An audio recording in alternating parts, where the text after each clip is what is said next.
Salve, salve, torcida botafoguense, tudo bem com vocês? Mais um vídeo aqui no 90 Minutos de Belo pra gente falar de Botafogo e Ipiranga, né? Ipiranga e Botafogo lá em Erechim, quinto jogo entre eles lá no Rio Grande do Sul, né? O Ipiranga nunca veio jogar no Almeidão, mas o lado bom é que o Botafogo também nunca perdeu, né? Do Ipiranga, jogou fora esses 5 jogos, os últimos 4 foram empates, e teve o primeiro confronto entre eles lá em 2022, que foi vitória do Belo.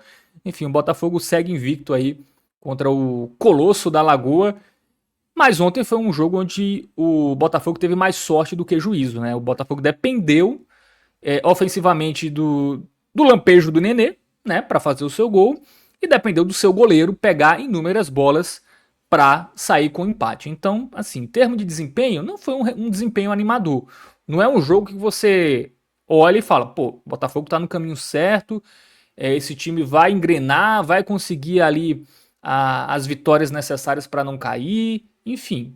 Claro, comparando com o início da era Marcelo Fernandes, é um time que compete mais, um time que compete melhor, um time que tem uma escalação mais lógica, né, tem um funcionamento dentro de campo, mesmo que pobre, que faz mais sentido, mas ainda é muito pouco, né? O Marcelo Fernandes, que é um técnico que trabalha no 4-2-3-1, né, ou no 4-3-3, é o esquema que ele, me parece que é o único esquema que ele sabe trabalhar, né? Até brinquei aqui nos primeiros jogos, me parece que no curso lá da CBF ele só fez a aula de 4-3-3, né?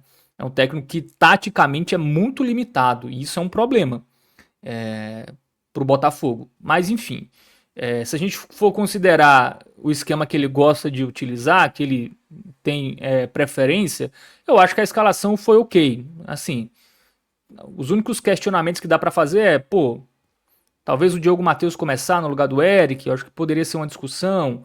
Ou, por exemplo, começar com Atamoto e Caion e Rodolfo de centroavante, e aí o Dourado não começar. Mas assim, isso são mais até pra gente que vê só os jogos e não vê os treinos, até são conclusões que a gente tira mais fácil depois do jogo, né? Porque o Dourado até fez uma partida interessante na vitória aqui no jogo anterior, né? Contra o Maringá. Então, eu acho que até fez sentido a manutenção dele, mas eu acho que o jogo mostrou que talvez seja melhor o Rodolfo como centroavante do que exatamente o Henrique Dourado. Eu acho que o Diogo Matheus, pelo segundo tempo que fez, não foi um grande segundo tempo, mas ele participou do gol e foi melhor do que o Eric, né? No jogo. Então acho que o jogo traz esses sinais. Que talvez seja melhor usar o Rodolfo como centroavante e deixar o Eric no banco e dar uma sequência aí para o Diogo Matheus.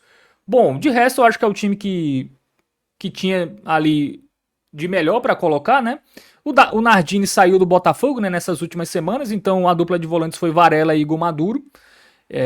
O Varela não tá bem, tá? O Varela, desde a saída do Lisca, caiu muito de rendimento, muito mesmo, e não fez um bom jogo. Inclusive, ele vai mal ali no lance do pênalti, né? Do Ipiranga, mas eu acho que de resto não tinha muito que reclamar da escalação. Atamoto, Rodolfo, Nenê, enfim, o Dourado, que tinha feito um jogo interessante na última partida, Igor Maduro, que hoje é o melhor volante do time. PK, né? Já que o Bull, enfim, é um jogador muito problemático, mas o PK também tá? O PK é um jogador muito displicente. O Bull é ruim tecnicamente. O PK tem mais recurso que ele. Só que o PK, cara, o pênalti que ele faz é de uma displicência gigantesca, assim. Em outros momentos do jogo também, ele muito lento ali, na hora da leitura das jogadas. É um cara que tem que estar mais concentrado no jogo. Até se explica, né? Muitos treinadores preferirem o Bull do que ele, porque ele é um jogador que tem que estar mais focado. Porque os detalhes, sobretudo em jogos da Série C, pesam, né? Mas aí já entrando no jogo, foi um jogo que até o gol do Ipiranga estava um jogo equilibrado, né? O Botafogo estava criando chances, estava conseguindo criar, teve bola na trave do Atamoto, teve finalização para fora do Maduro, teve finalização do Rodolfo, enfim, tava uma trocação ali, né? Aqueles primeiros 20 minutos. E aí tem o lance do pênalti, que foi um vacilo triplo, né? O Varela meio que não ataca a bola, não ataca o jogador, fica só olhando, né? Aí o Igor Moraes tenta se antecipar e brigar pelo alto com o jogador do Ipiranga, que consegue dar a casquinha ali pra bola ir pra área. E aí o Eric meio escorrega, e aí nesse escorregão ele derruba o jogador do Ipiranga, e aí é pênalti, né? Sem querer também é pênalti. né? Infelizmente o Eric vacilou aí nesse lance, acabou escorregando. E aí, pênalti pro Ipiranga que abre o placar 1-0. E aí, aquele bom momento que o Botafogo tinha, né, acaba arrefecendo, né? O time sente o gol, que é natural. O time acaba não tendo muita força ali para buscar um empate ainda na etapa inicial. Até consegue chegar em alguns momentos no ataque, mas não lembro de uma chance clara ali depois do gol do Ipiranga. Os melhores momentos do Botafogo no primeiro tempo foram antes de sofrer o gol. Inclusive o Ipiranga teve outras chances, né? Teve uma boa defesa do Luiz Daniel, né? Que foi o personagem do jogo, né? Já no primeiro tempo, salvou o Botafogo ali em pelo menos 2 oportunidades. Aí no segundo tempo tem a troca, né? O Eric sai, entra o Diogo Matheus.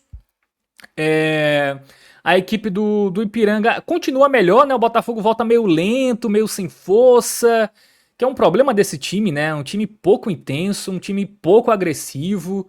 E o Ipiranga meio que vai controlando o jogo. Só que tem um momento ali que o Botafogo cresce, né? Que é o momento ali que, desde aquela jogada do Nenê, que ele acaba finalizando cara a cara com o goleiro defende. E aí teve um chute do Giovani, que entra no lugar do Varela, né? Um momento que o Marcelo Fernandes coloca o time mais pra frente.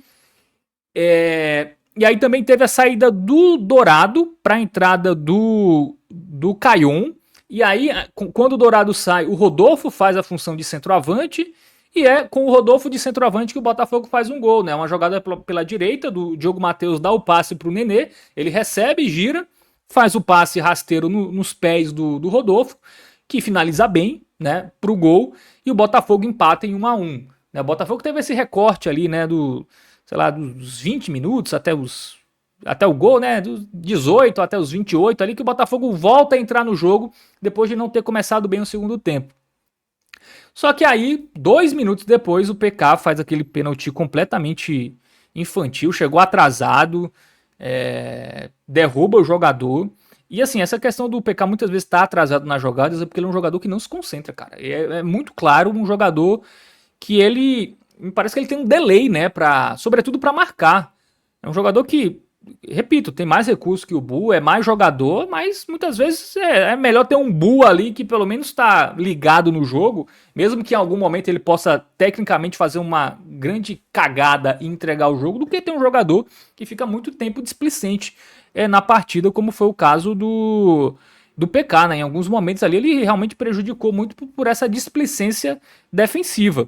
E aí aparece o Luiz Daniel, pega o pênalti, e aí depois só dá Ipiranga, né? O Botafogo até faz mais substituições ali, entre Gustavo Silva no lugar do Atamoto, aí já mais satisfeito, né, com o resultado. O técnico Marcelo Fernandes, ele tenta fechar mais ali a casinha. Inclusive, acho que o Gustavo Silva pode ser uma opção no lugar do Varela, né? Enfim, já que não tem tantas opções assim mais para os volantes, né? E como o Varela vem caindo muito de rendimento, pô, Gustavo Silva joga em basicamente todas as posições, né? Pô, coloca ele na dele ali. Talvez ele e Igor Maduro seja uma boa dupla, né? O Gustavo Silva é um jogador jovem, né? Então ele tem essa questão da força física e tudo mais. Eu não gosto dele improvisado, nem de lateral, nem como ponta, né? Como ele já jogou. Mas, pô, coloca ele ali na função dele ali com o Maduro, talvez seja uma opção melhor do que o Varela. Né? Também acho que outra coisa que dá para rever pro próximo jogo, né? E aí o Botafogo só voltou na partida, né? O Botafogo só se defende. E aí o Luiz Daniel aparece com mais 2 grandes defesas. E o Botafogo se segura, se salva, consegue esse empate. É um ponto muito valioso, tá? Foi o primeiro empate do Botafogo na Série C, né? O Botafogo só havia perdido e vencido na competição. Mas é um ponto que lá na frente pode ajudar, né? Uma possível salvação do rebaixamento. Então acho que é um ponto muito valioso, que foi um jogo ali que o Ipiranga na parte final merecia ter feito o segundo gol, merecia ter vencido, mas se a gente perdeu tantos pontos por causa dos goleiros, finalmente a gente ganhou um ponto por causa do nosso goleiro, né? Tava na hora do jogo virar, né? Não dá só para sofrer, né? Tem que sorrir em algum momento por causa dos goleiros, e o Botafogo sorriu, né? Por causa do seu goleiro nesse jogo, conquistando esse ponto. Mas é isso, tá? Assim, ainda acho o Botafogo um time muito abaixo fisicamente. É um time que é muito limitado, é um time que não tem muita variação, tá? Dentro do próprio jogo. Às vezes acaba sendo muito previsível para o adversário. A gente depende muito realmente da qualidade do Nenê e do Rodolfo, tá?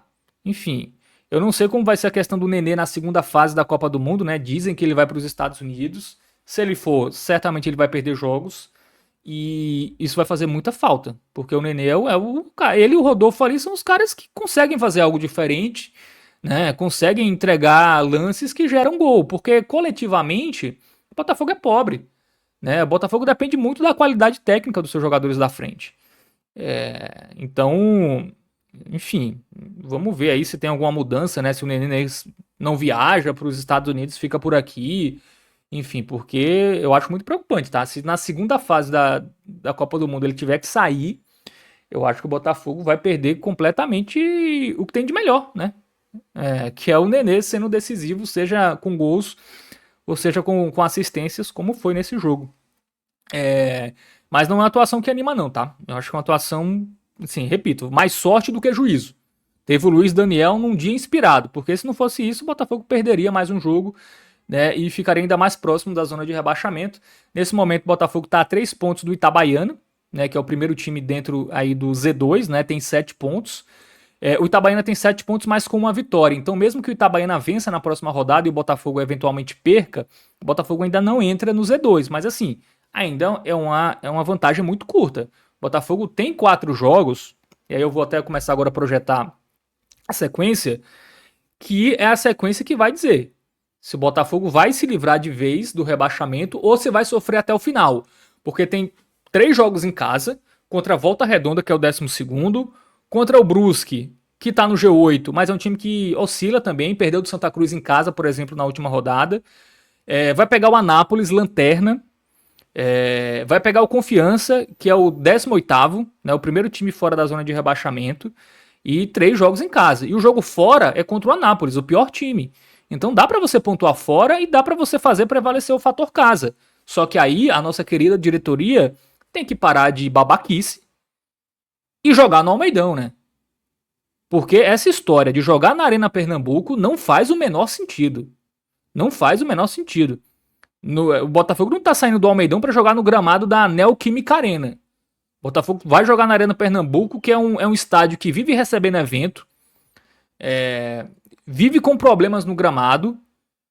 Então você vai trocar um gramado ruim para outro ruim, como o Botafogo trocou ali naquele primeiro jogo do ano, que não jogou no Almeidão ali contra o Sport de Patos, foi jogar lá no Frasqueirão e ainda reclamou do gramado.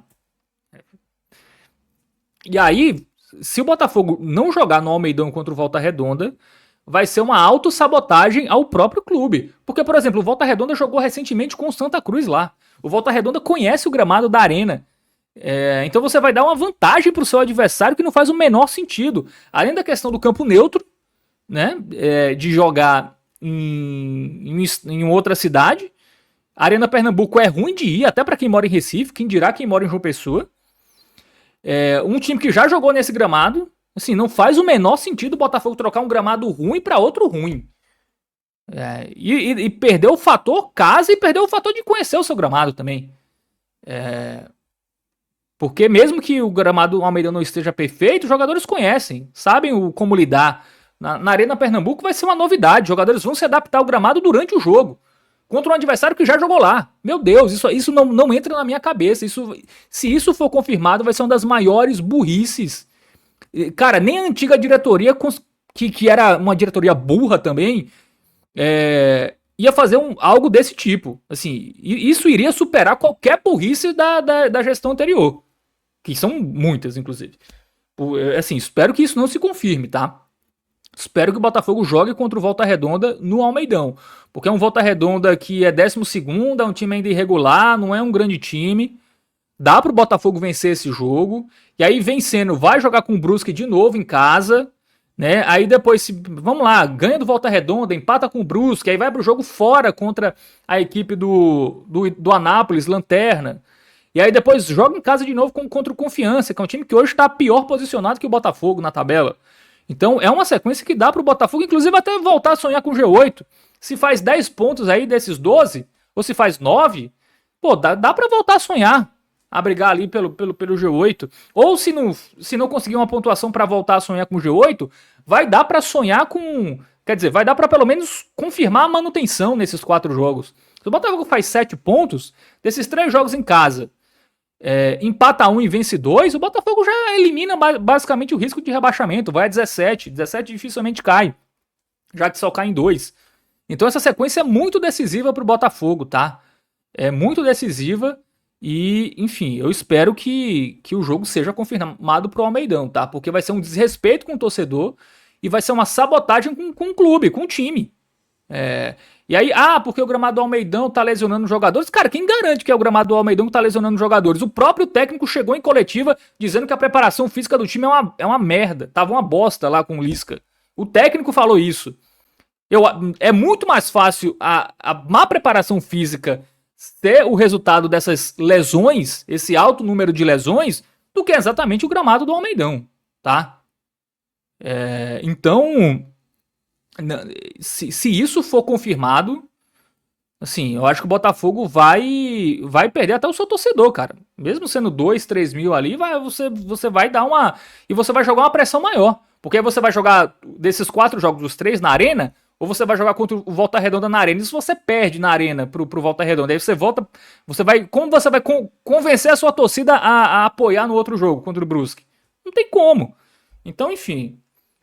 espero que o Botafogo jogue no Almeidão, tá? Não sei se isso é questão política, o que é, mas tem que pensar no clube, tem que pensar em não cair. É muito mais caro cair, tá? Cair assim, é um prejuízo enorme. Não jogar a Série C do ano que vem vai destruir basicamente qualquer projeto de ascensão do clube. Então, espero realmente que o jogo contra o Volta Redonda seja aqui em João Pessoa. Mas é isso, tá? Por nossa sorte, é uma Série C fraca, tá? Pô, cara, Inter de Limeira e Santa Cruz estão no G8. Cara, isso é uma amostra desse nível dessa Série C. Se o Botafogo não tivesse tido tantos problemas, tivesse um elenco um pouco mais encorpado, algumas opções melhores em determinados setores carentes, o Botafogo poderia até estar brigando por G8 também. Porque é uma Série C de um nível técnico baixíssimo, baixíssimo. Tá? E o Botafogo não soube aproveitar esse ano com muitos erros aí de escolhas, de contratação e tudo mais. Enfim, mas pelo menos não dá para se livrar do rebaixamento, tá? Dá para pelo menos não cair, mesmo tendo o Marcelo Fernandes limitado e tudo mais. Se o Nenê jogar a maioria dos jogos, né, e o Marcelo Fernandes acertar a escalação, né, o próximo jogo, por exemplo, pô, coloca Gustavo Silva ali como volante, coloca o Diogo Matheus na lateral, coloca o Rodolfo de centroavante, joga com Caio e Yatamoto para dar mais agressividade, mais velocidade, enfim, acertando um pouco mais nas escolhas, que de fato o Marcelo Fernandes vem errando menos, né, do que ele errava no início. Dá para o time competir um pouco melhor e pontuando e pelo menos beliscar a pontuação para não cair, que seria vexatório um rebaixamento no ano do maior orçamento do clube e no ano que só cai em 2, né? Não dá para cair esse ano, tá? Enfim, seria muito traumático e vergonhoso. Bom, é isso. Falei demais. Tamo junto, galera. Até a próxima. É nóis. Deixa o like, se inscreve no canal.